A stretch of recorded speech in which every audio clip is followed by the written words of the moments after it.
Punk People here, and today I am here in my bedroom and we're going to be going over my favorite Judas Priest albums from my collection. Rob Halford is one of the best singers ever, and let's get right into it.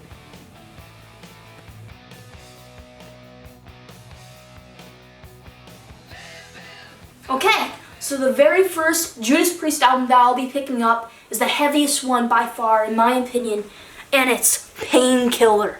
Amazing artwork, just has incredible songs. It was the first Judas Priest album that I was introduced to from start to finish. My favorite songs on this album are Metal Meltdown with an amazing solo right from the beginning, Painkiller, All Guns Blazing, Leather Rebel. It's just beautiful. We're also very happy to get this on vinyl because we couldn't find it at first because my dad had the CD, and then we finally got it and I'm super stoked about it. Incredible album. Okay, for the second Judas Priest album that we're going to be going over is Sin After Sin. Beautiful artwork here. It almost looks like it could be on a different planet. Here's the back artwork. Beautiful. And I really love this album because it has Sinner, Diamonds and Rust, Last Rose of Summer. Last Rose of Summer actually reminds me of like a Beatles type of song. You can really feel the emotion and beauty in Rob Halford's voice. And it really shows the diversity in both of these two albums, Painkiller and Sin After Sin. You can go classic rock and then you can go hard, heavy metal. So if you don't have this, make sure you get this album. It's amazing. Okay, another thing that I want to go over on this album art here is I wonder if this figure here represents bad, evil, the devil possibly, sin, and this represents beauty, good. Also, one thing I also noticed on the back, that there's a skull here, and that evil figure is there looking at the skull. It's something to think about. Very, very interesting.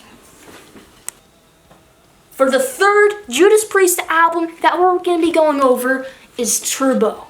I absolutely love this album. It's the fun 80s album, and it just reminds me of just sitting down on the deck and a nice summer night enjoying a cranberry juice. I love the songs on here. Parental Guidance, Private Property, Locked In, Turbo Lover. It's an amazing album, incredible. Make sure you get it.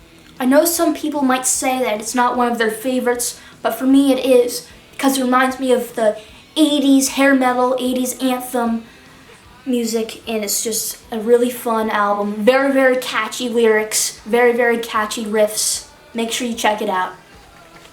Okay, for the fourth album that we're going to be going over is Screaming for Vengeance. Amazing album art as usual. I love the songs on this album. The Hellion, Electric Eye, Screaming for Vengeance, You've Got Another Thing Coming. An amazing album. Here's the back art. And one thing that's very, very cool about this album is that we actually have the original order form. Very, very cool. This is where you can, order t-shirts and stuff. And just look at this this picture here. That's metal right there, okay? That is metal. Yeah!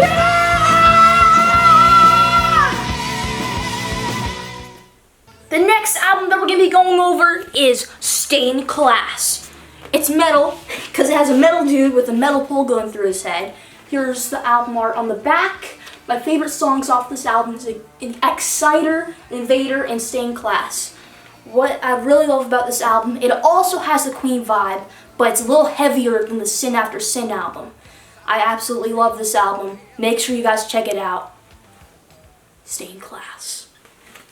For our next album that we're going to be going over is British Steel. A lot of people's favorites albums. It's actually Sky Ian's favorite from when I interviewed him.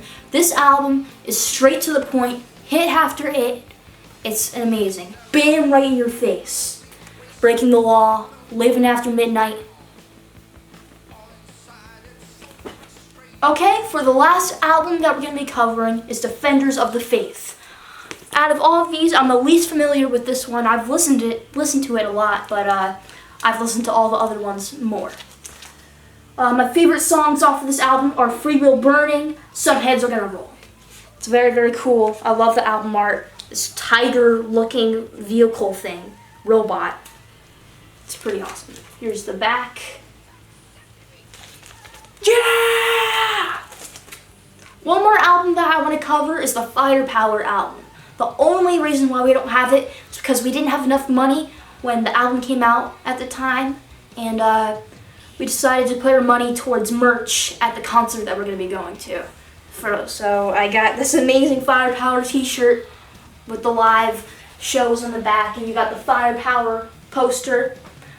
Once again, we didn't have enough money, so now we're going to get it soon. The next album that I want to go over is Unleashed in the East, live in Japan. When I interviewed Dave Ellefson from Megadeth, the bassist of Megadeth, he said that this was his favorite Judas Priest album.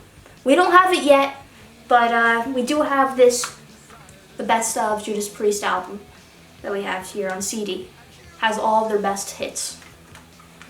Make sure you guys follow us on our social media, mostly on Instagram. Follow us at Little Punk People and my personal at Elliot Fulham. We post a lot of fun stuff, and make sure you follow us. Hi guys, make sure you guys comment down below what your favorite Judas Priest album is.